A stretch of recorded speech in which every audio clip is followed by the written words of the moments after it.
Skull&Bones, a secret society at Yale. What does that tell us? Not much, because it's a secret. Is there a secret handshake? Is there a secret code? I wish there were something secret I could manifest. 322, secret number? There are all kinds of secrets, Tim, but one thing is not a secret. I disagree with this president's direction that he's taking the country.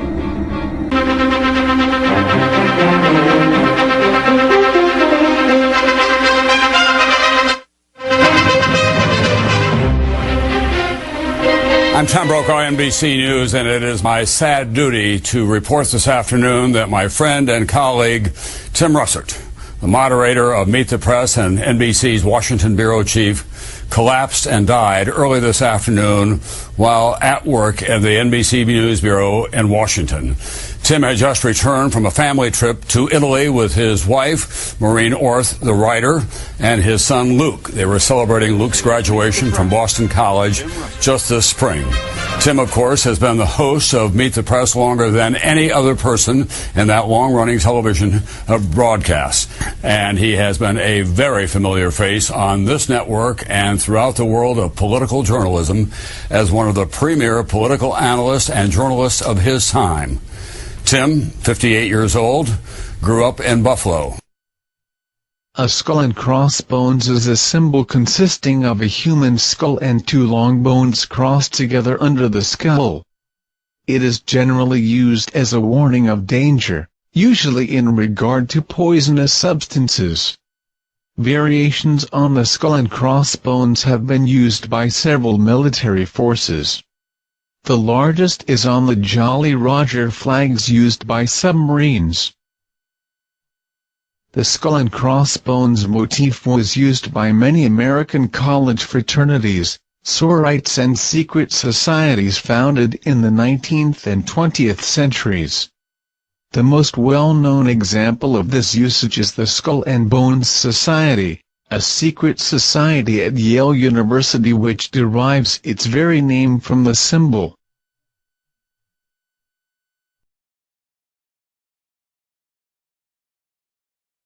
Were you a member of Skull&Bones from college in Bush? Were you in the same secret society?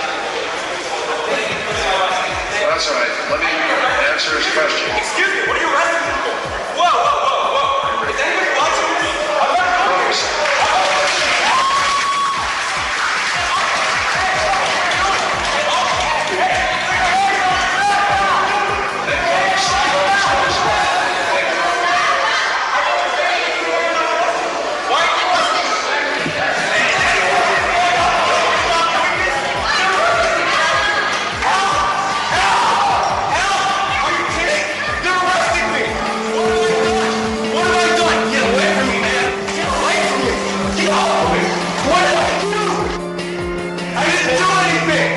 Don't taste me, bro!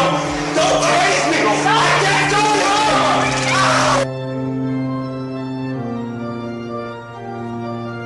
it! The Sumerian deity, Nyangazita, is accompanied by two griffins. This is one of the oldest known images of two snakes coiling around an axial rod, dating from before 2000 BC. Similar symbolism was used on an English £1 note and still appears in some medical practices from around the world. The rod of Asclepius, also known as the Asclepian, is an ancient symbol associated with astrology, the Greek god Asclepius, and with medicine and healing. It consists of a serpent entwined around a staff. The name of the symbol derives from its early and widespread association with Asclepius, the son of Apollo, who was a practitioner of medicine in ancient Greek mythology.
The all-seeing eye or the Eye of Providence is the most used and most famous Masonic symbol of them all. Today, the Eye of Providence is usually associated with Freemasonry. The eye first appeared as part of the standard iconography of the Freemasons in 1797, with the publication of Thomas Smith Webb's Freemason's Monitor.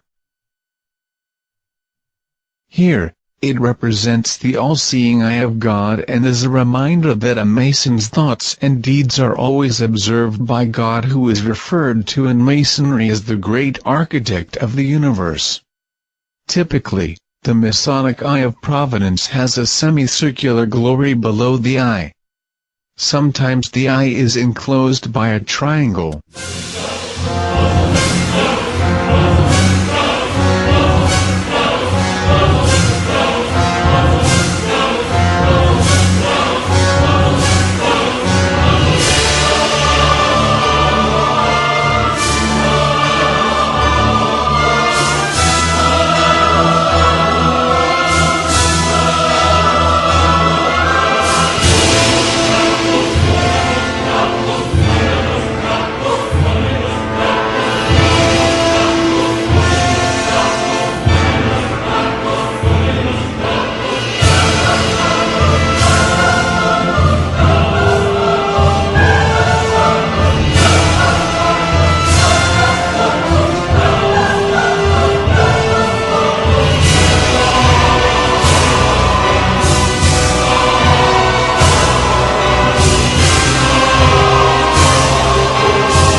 One of the first propositions for the American flag had the all-seeing eye on it.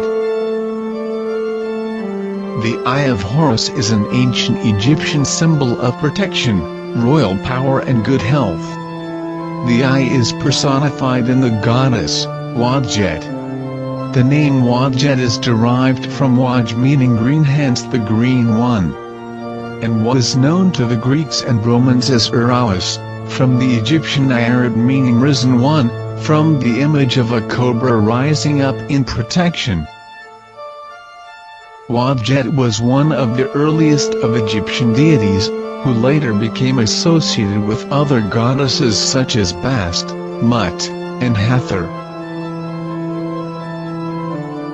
The gods of ancient Egypt are, according to the Bible, demons, as are the ancient pagan gods. The Bible quotes, "The laws given to Moses by God expressly forbade the Israelites to do what was done in Egypt or in Canaan."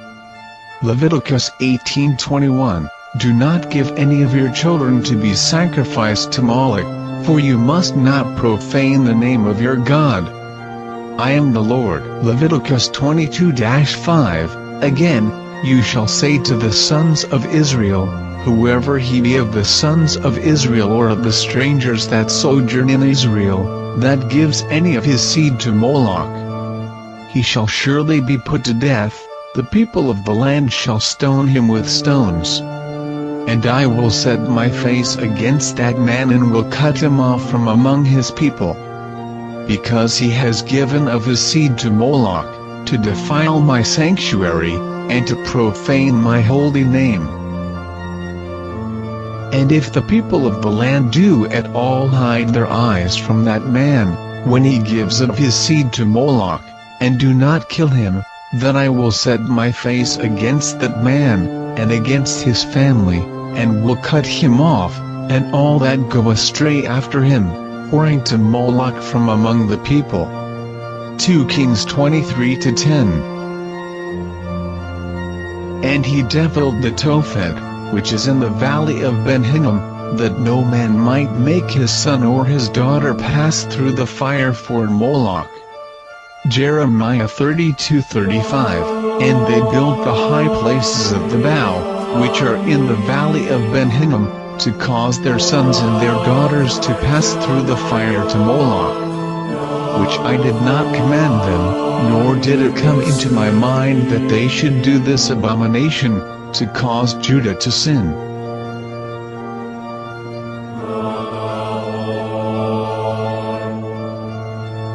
According to Hadith, Muhammad is said to have prophesied that the Masih Dajjal would be the last of a series of 30 Dajjal, or deceivers or false prophets. Muhammad is reported to have said, Allah is not one-eyed while Messiah, Ad-Dajjal is blind in the right eye and his eye looks like a bulging out grape. Ali ibn Abi Talib was the cousin and son-in-law of the Islamic prophet Muhammad, and ruled over the Islamic Caliphate from the year 656 to 661. Ali was reported to have said, his right eye will be punctured, and his left eye would be raised to his forehead and will be sparkling like a star. Only the believers will be able to read the word kufr, meaning disbelief, inscribed in bold letters, on his forehead.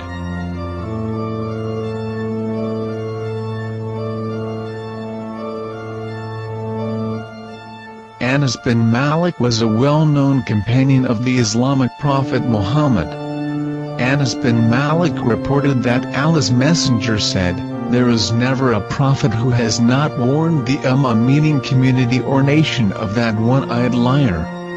Behold, he is one-eyed and your Lord is not one-eyed.